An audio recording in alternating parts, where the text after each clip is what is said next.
আমাদের এই মানুষের জীবনে প্রত্যেকেই কনফিউজড। সবাই একবার প্রত্যেকে নিজেকে নিজে প্রশ্ন করে দেখো যে প্রত্যেকে নিজের লাইফস্টাইলটা নিয়ে না প্রত্যেকেই কনফিউজড। তারা ঠিক বুঝতে পারছে না যে তার সঙ্গে যেটা হচ্ছে হয়তো ঠিক হচ্ছে না। সে অন্যর সঙ্গে কম্পেয়ার করতে চাইছে বারবার, যে ওর সঙ্গে এটা হচ্ছে না, তাহলে আমার সঙ্গে কেন এটা হচ্ছে, বা আমি চাইলে আরো বেটার কিছু পারতাম, কিন্তু আমার ভুল ডিসিশনের জন্য এটা হলো না। এই নিজেকে ব্লেম দেওয়া এবং অন্যকে ব্লেম দেওয়া খুব বাজে একটা অভ্যেস। কিন্তু তুমি একটা জিনিস দেখো, মানুষ কখনো সম্পূর্ণ সন্তুষ্ট হয়েছে কখনো? আজকে যে লোকটা চাকরি করছে কেউ অনীহা প্রকাশ করছে, কেউ ধুর প্রচুর খাটনি হয়ে যাচ্ছে, কি করব, ওরাই ভালো আছে। তাহলে মশাই চাকরির এত লাইন কেন? অথবা দেখুন বিজনেস লাইনে যারা আছে তারা ভাবছে অনেক পরিশ্রম, এসে চাকরি করা ভালো।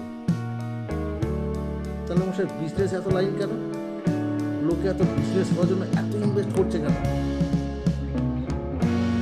যে যেখানে আছে সে সেখানেই কনফিউজড। সে খুঁজে পাচ্ছে না তার সঠিক উত্তরটা কোথায়। সে ঠিক বুঝতে পারছে না আসলে তার কি করা উচিত। এই কনফিউজডের লড়াইয়ে প্রত্যেকে শুধু পিছনে টেনে যাচ্ছে, কিন্তু আসল রসদটা কেউ খুঁজে বার করতে পারছে না। আসল রসদটা আসলে নিজের কাছেই আছে, সে চাইলেই খুঁজে বার করতে পারে। কিন্তু ওই যে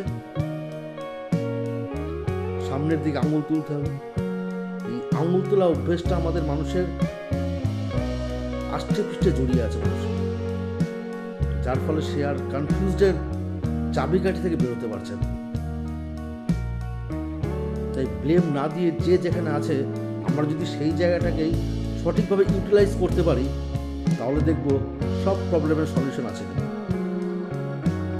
আমরা বাকিদের মতো সুখে থাকতে পারি যদি প্রফেশনটাকে ভালোবেসে প্রফেশনাল জায়গায় নিয়ে যেতে পারি, রিলেশনটাকে যদি ভালোবেসে রিলেশনের মতো ইউজ করতে পারি।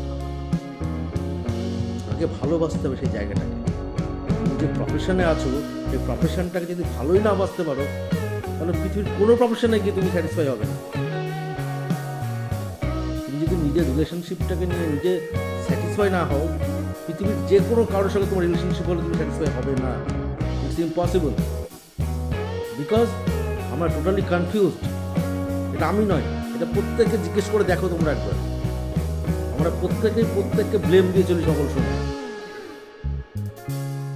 ওর এটা আছে, আমার এটা নেই, আমাকে এই মানিয়ে চলতে হবে। মানিয়ে কেউ চলে না।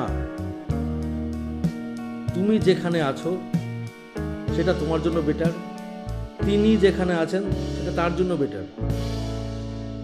আমরা প্রত্যেকের দিকে তাকিয়ে বলি যে ও ভালো আছে, আসলে আমরা সবাই কিন্তু ভালো আছি। শুধু একটা কনফিউজড কাজ করে আমাদের মধ্যে, এবং সেইটা আমাদেরকে একটা ইঁদুর রেসের দিকে নিয়ে যায়। আর তখন আমরা হতভম্ব হয়ে যাই, ডিপ্রেসিভ হয়ে যাই, বুঝতে পারি না কি করব। আস্তে আস্তে আমাদের পিছনের দিকে টেনে নিয়ে চলে আসে, সামনের দিকে যেতেই পারি না। তাই আগে নিজের কনফিউজটাকে দূর করো, দেখবে প্রবলেম অটোমেটিক সলিউশন হয়ে গেছে।